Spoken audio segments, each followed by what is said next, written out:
Hello everybody and welcome back to the channel. If you're new here, I am that Rob Chalmers bloke, and today I'm going to introduce you to this. This is the newest member of the fleet.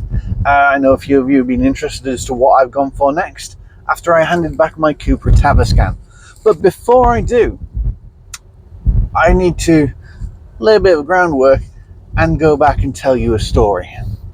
Make yourself comfortable, get yourself a brew. I won't be long.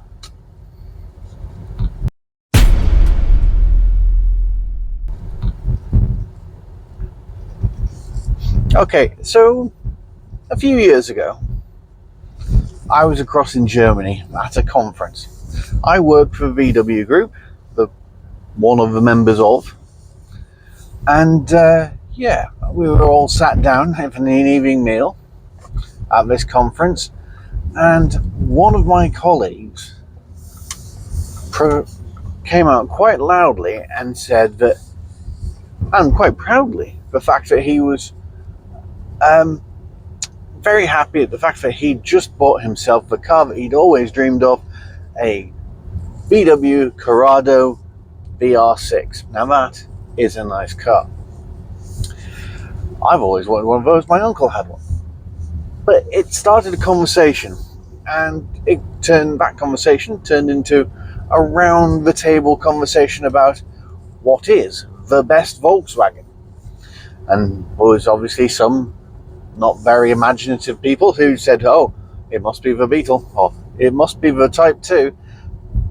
There was a few people who said Golf. There was a few people who even said Passat. But then everybody turned and looked at me and said, Rob, what do you think is the best VW? And I said, well, I'm torn. I'm torn between two. The first one is the 9N Bug-Eye VW Polo. It's relatively small. It was relatively cheap. It was reliable. You could fit a whole family in it if you needed to. There was 5-door versions, 3-door versions. There was an economical diesels. There was fast petrol turbos. There was all kinds of versions of it. And yeah, it could tow if you really needed it to. If you wanted to go on holiday. Yeah, it was a Volkswagen. It was possibly the best Volkswagen of modern times. And everybody was kind of sternly muttering and chuntering and grudgingly accepting that that was a reasonable choice. And then one of the colleagues turns around to me and goes, but whoa. You said there was two. What's the other one? And I said, well, that's what I thought was the most recent. But the current best VW is the Skoda Karoq. There was audible gasps. People literally recoiled in semi-horror at what I just dared to say. And so I thought I needed to justify it. And I said, well, look, it's cheaper than the equivalent VW. It's as big as the equivalent VW, the Tiguan. There's a 4-wheel drive version if you need to go off-road. Even the 2-wheel drive version is surprisingly capable off-road. You can get it with a fast 2-litre turbo. You can get it with an economical diesel. You can get it with a 1-litre petrol, for goodness sake. It's got tons of backseat legroom. There's a very reasonable sized boot. It is a Volkswagen. It is a family car, and it does the job very, very well. My friend Libor from Skoda was very happy and was beaming with pride. Now, little did they know, but at the time, I had a Karoq. I had a Karoq Sportline, and Michelle had previously had a Karoq SEL, and they are great cars. Why is this story relevant? Well,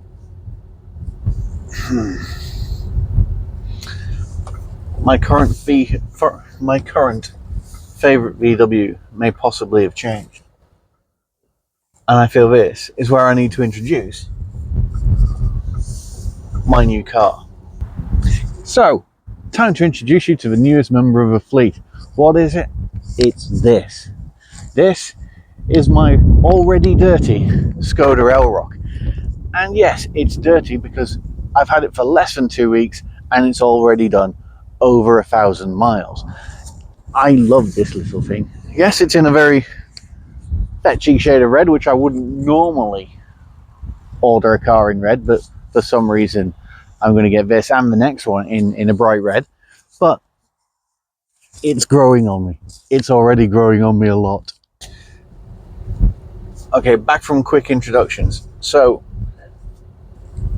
if you don't know what one of these is, feel free to press pause, open another tab, and start going onto YouTube and looking up Skoda Elroq. In there, you will find a plethora of videos talking about this car and how it is one of, if not the best EV currently on sale in Europe.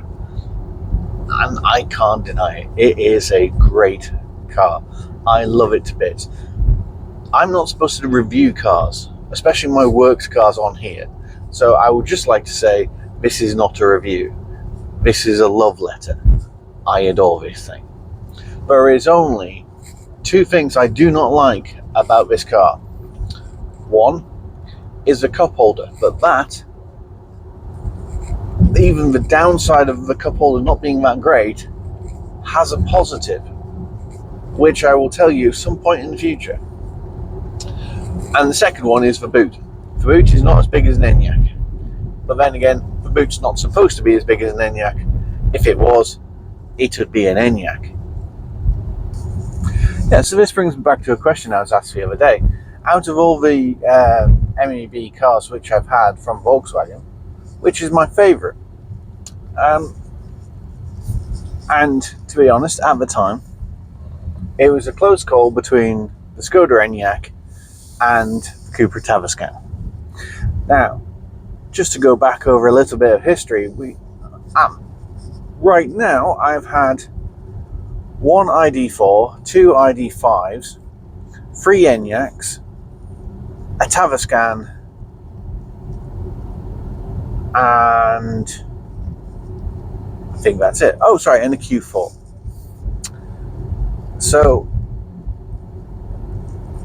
literally after that comment was made on the on one of my previous videos, Michelle swapped her Formentor and she got a Skoda Elroq. And then a few weeks later, I got a Skoda Elroq. So she's got a Skoda Elroq Edition 85, and I have a Skoda Elroq Sportline 85. What's the big difference? Nothing. Slightly different front seats, carbon fibre instead of plastic inserts, and leather on the dashboard instead of a sustainable material. I think it's leather. Might be fake leather, don't know. Either which way, not a lot different. Oh, this has sports suspension as well. And I've fired most of the options cannon at it, so it also has things like heads-up display, like in the Tavascan. It is a genuinely nice car, and it has messed completely with my what is my favourite MEB car list, because I loved the Enyaq, and I'm normally quite a shy and retiring person, but the attention which the Tavascan got really did bring out my latent attention whore. Every single place I parked that car, people would park next to it. Doesn't matter whether I was at the far end of Tesco's car park, somebody would park next to it. I could almost guarantee that when I came out, there'd be somebody waiting to ask me, "Hey mate, what's that?" And yeah, so I loved the Tavascan also because it had a lot of kit on it. It was quite expensive, But it did have a lot of toys on it, like the heads-up display, like the seats. It was just a very, very nice car, and it did mileage very well. However, this is better.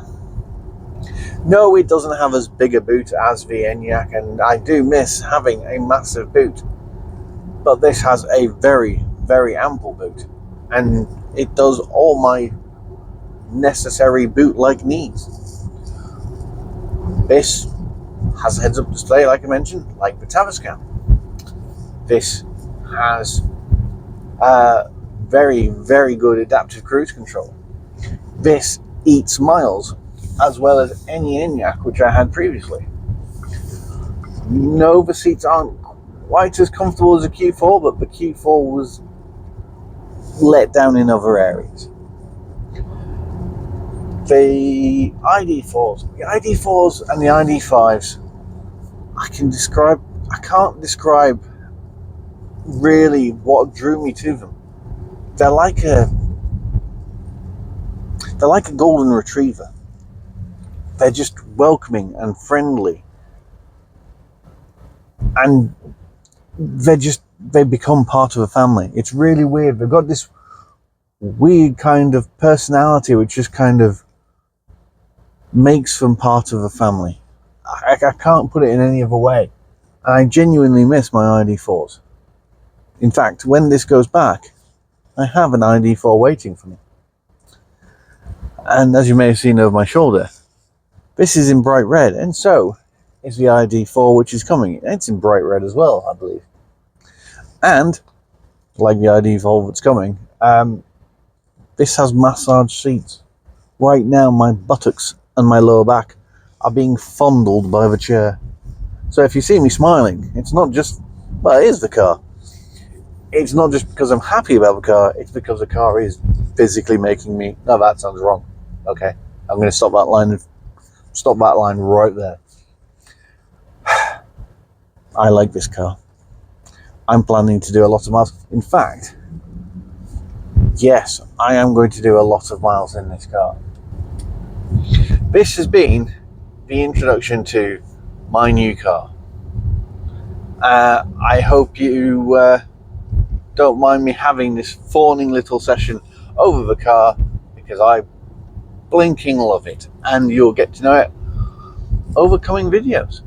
So, if you have been, thank you very much for watching, and I will see you in a future video. Bye.